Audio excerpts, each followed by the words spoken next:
Hey, everybody. Welcome back to another Daily Drop here on TarHeelIllustrated.com. I'm THI publisher Andrew Jones, and the topic today, Carolina basketball. Tar Heels tip off the season in less than a week. We've already seen them twice in person in games. Exhibition win at Memphis. I was there. Sat right behind Hubert. It was a good spot for the media. We like it there. And then, of course, Sunday in Chapel Hill, they have us up in the upper deck, but still great spot. Still get to see a lot of things. And I do like the vantage point. So I can see the offense they're running and a lot of those things. So I like all the different vantage points. You can get a lot out of each of them. And I think that's been the benefit of the first two games because we've gotten to see things from different vantage points, plus a practice and being around the kids for a couple of them in Charlotte for ACC tip-off. But the real thing's coming up. The real thing next Monday, home against Elon, 9 p.m. I mean, come on, ACC. You got West Coast teams in the league now. Let them play at 9 Eastern. You don't have a Monday night game against Elon, 9 p.m. on November 4th. The season starts too early, in my opinion. It should be another week or two later. And then 9 p.m. games, ridiculous. But that's neither here nor there. I will complain at some other time about stuff like that. I should bring Brett Friedlander on here and do all kinds of complaining about the ACC because Brett has a laundry list of things. All right, let's talk about Ven-Allen Lubin. But before we do, quick reminder, if you guys are not members of our site, TarHeelIllustrated.com, what are you waiting for? And right now is a great time to do it because you can gift a subscription to somebody for just 1 year. It works out to $8.33 a month. That's a phenomenal deal. It's worth it just for David Sisk stuff. If you want to see his film reviews about Carolina basketball, his updates about Carolina basketball recruiting, when the portal starts going crazy in the spring, you want to be involved there because David knows what the heck is going on.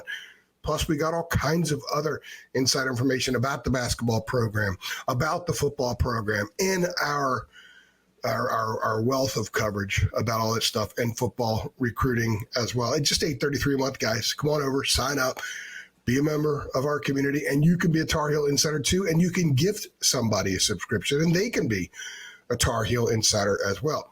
Ven-Allen Lubin is a Tar Heel in his first season at North Carolina. He played a year at Notre Dame, transferred, played a year at Vanderbilt for Jerry Stackhouse.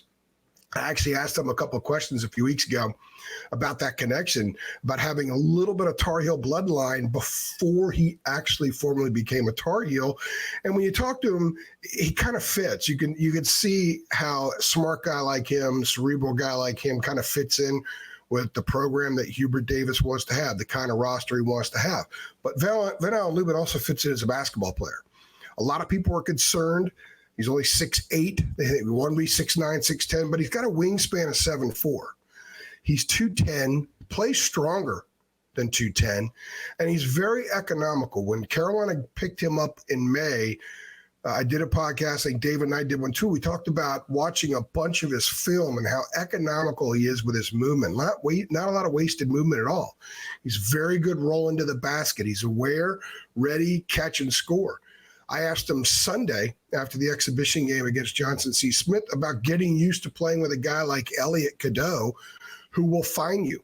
If you're open and you're cutting, be ready for the ball. That was one of the transitions that Jalen Washington had to make last year as he was beginning to really have a full season of relative health. And one of the things was getting used to being ready for the ball, then receiving it, going up and doing something with it. Ven-Allen Lubin had multiple flushes doing that in the Memphis game, and he had a few more again the other day against Johnson C. Smith. It's very natural looking. It's something you're going to see a lot this season. He's a good finisher around the rim because of that length, because he's strong. He's got that little leg kick, emphatic dunk. He's going to flush that thing.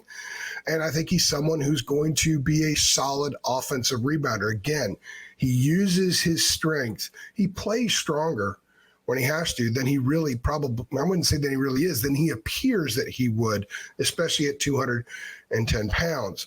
And I also think his footwork is really good as far as getting position offensively.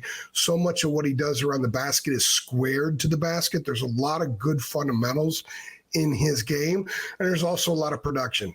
Last year at Vanderbilt, he missed the first 4 games because of injury. It took him a while, he said, to get fully healthy. Maybe he felt really good mid-late January. And then if you look at the numbers, he really took off For the season, he averaged over 28 minutes a game, 12.3 points a game. You got to remember, part of this is when he was trying to get healthy, working to get healthy. He averaged 6.3 rebounds a game, 2.5 offensive rebounds a game. He averaged a block shot over 53% from the floor. He was 13 for 39 from three, so he's at 33% from three. He's not a high volume shooter there, but he can shoot the pick and pop. And that's going to be important because he's a pick and roll guy too. He's a guy that can set the high ball screen, get to the rim, and receive the ball, go up and flush. That's going to be easier for him to be able to consistently do that and beat defenders if they have to respect the fact that he can pop from the top of the key. That will be something to watch in his game. He was over 73% from the free throw line last year, shot a lot of free throws, just under 100. And he's someone that could share the ball. He's a willing one of five kind of guys out there. And defensively, he's a smart guy. He's a communicator. One of the things that really stood out to me about Jalen Washington in Memphis was how much he communicated. Armando used to communicate a lot, but you can hear Jalen's louder. Doesn't seem like he'd be louder, but he was louder. He communicated a lot. Lubin is a smart guy and he communicated in there as well. When the big down in the back of the defense, he could see everything. He has to talk to his teammates. He has to let them know when the screens and other things are coming. And Lubin does that well. He did it well at Vanderbilt, and he did it without fouling. By the way, he only committed 2 fouls a game last year on average. That's pretty good for a big guy. Now, a couple of the things I like about him as well is I think that there's a lot of upside. He spent a year at Notre Dame, kind of an odd situation, Braves last season. He goes to Vanderbilt. Vandy was losing a lot of games. And I don't think that was the greatest environment there. At North Carolina, he's got stability at the head coach. They're not going to lose a lot of games. He's playing with a bunch of other really good players that will uplift him. And he's a guy that his production isn't going to get in the way of other people. And I think that's important about some of the additions that they have. In order for Ven-Allen Lubin to have a 12-7 game in 22 minutes, 25 minutes of action, whatever it is, I think he can get that without getting in the way, without taking stuff away from other people. And sometimes dudes that produce will do that. It's like they got to have their ball time. His ball time will come through the natural progression of what they do offensively in the half court. And he can score against bigs. I'm going to reiterate, I did a podcast about this in the spring where I talked a lot about the Florida game last year when Vanderbilt beat Florida. If you know anything about Florida, you know they're huge. Now, they're really huge this year. They got a giant freshman, but they're very big last year, a bunch of 6'10", 6'11", 7-foot guys, a 7'1" guy. Ven-Allen Lubin went, 25-11 in that game. Vandy won by a point. It was a very back and forth, hotly contested game, and Lubin was fantastic. He stepped out, hit a couple of threes. He had some rolls to the basket, was able to flush and score. So he showed that he could be very productive against a big, pretty athletic, long, active front line, and that was the case against Florida last year. I think you'll see a lot of that this season. Now, what is his role going to be? I think his role is going to be Ven-Allen Lubin. It was interesting that Hubert was asked about Ven fitting in the other day, and he said, I don't really need him to fit. He just needs to be himself, and all that kind of works itself out. And I thought that was an interesting answer, and I think it's true because he doesn't have to try to be something he's not. I think his natural game with the IQ aspect of it, the economical movement of it, the communication on defense of it, playing bigger than 6'8", having the ability to put the ball in the basket because he's got a nice shot in that, and he can hit the three, but he's got a nice shot inside 12 to 15 feet, finishes around the rim. He can offensive rebound. He can get in the open court and run. I think it just blends in with what Carolina has. I think it's a need.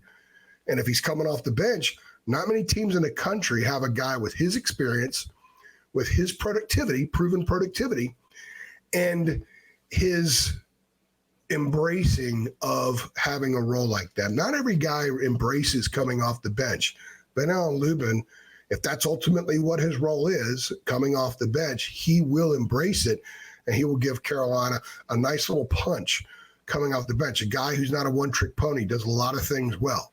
So he'll be a very important, positive, productive part of Carolina's rotation this season. If you're excited about Ven-Allen Lubin, and you saw him the other day, I know a lot of people didn't say much after Memphis, said a lot after Johnson C. Smith.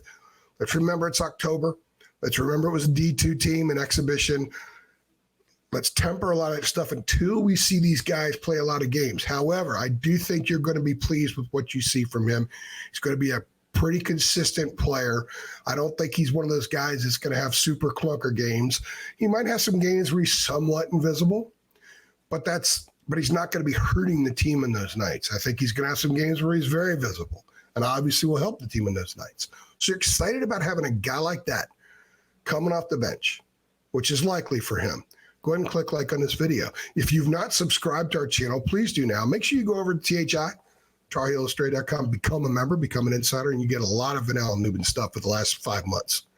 We put a lot of stuff out there that's not in public stuff. It's more on our boards, premium content, a lot of things. Got some other stuff going on in the program right now that we had out there 2 weeks ago. 2 weeks ago, yeah. 2 weeks ago we had it out there. So you would know. You would have known if you were part of THI. Make sure you tell your Carolina friends that we are here so they come on over and subscribe as well. Hit that notification bell so you get updates every time we upload. And come on back tomorrow because we're doing basketball drops every day this week. I'm AJ, and I'll see you tomorrow.